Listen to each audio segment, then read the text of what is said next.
We really try to meet the children at the level that they're at, whether it's within a single subject or in cross-curricular work.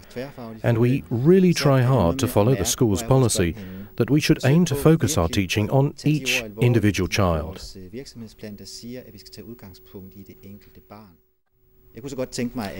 I'd really like to have something called natural learning, meaning that the children could learn in school in the same way as they did before they started at school. In other words, learning through curiosity and play, impulsive learning with adults supporting the children. The body-wise person likes to learn by touching things. They also like to move around. What does it say here? Dramatize what they're learning.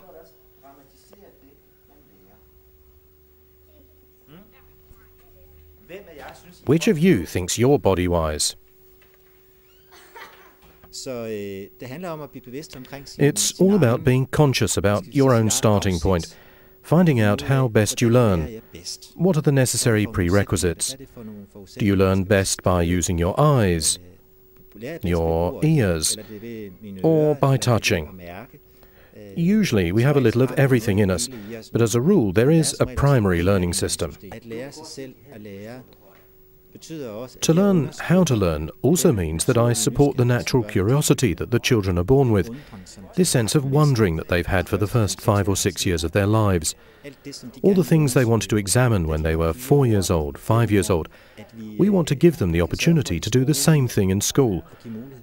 The school isn't a place where you get answers. The school is a place where you can pose questions and find answers. Those of you who have a reading partner should sit with them now. There are lots of situations when the best thing is to gather all 25 children together, but there are definitely many, many more situations where it doesn't make sense. For example, where small teams work together, and there are some who want to work alone if they really need to concentrate and improve their own understanding.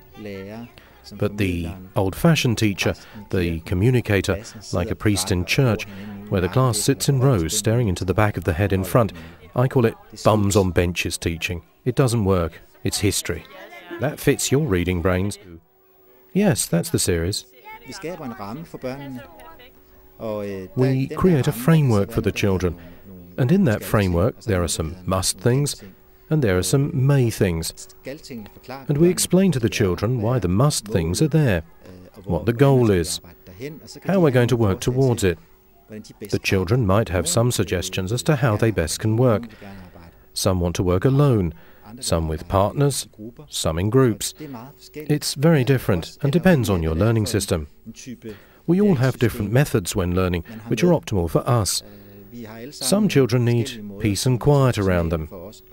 Others aren't disturbed by background noise.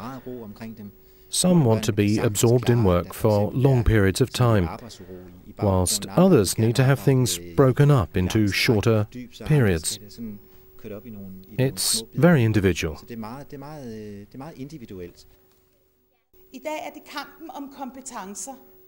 Today, one's struggle for competencies governs whether you get an education, a rich life, an exciting life. Who wouldn't want that?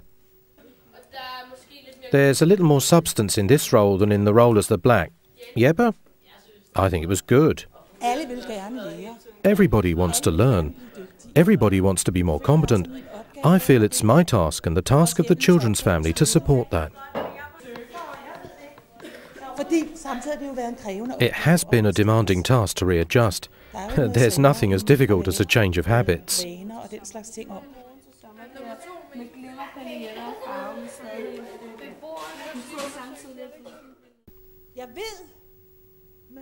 I know. I just know. Even though you're not supposed to say that, but everything's open for discussion. I know the children should participate in deciding how the school should be run if it's going to be a success.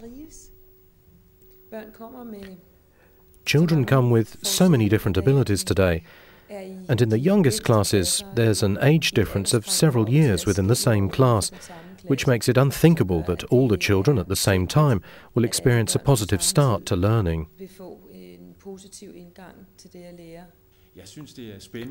I think it's exciting to be involved in this different way of teaching.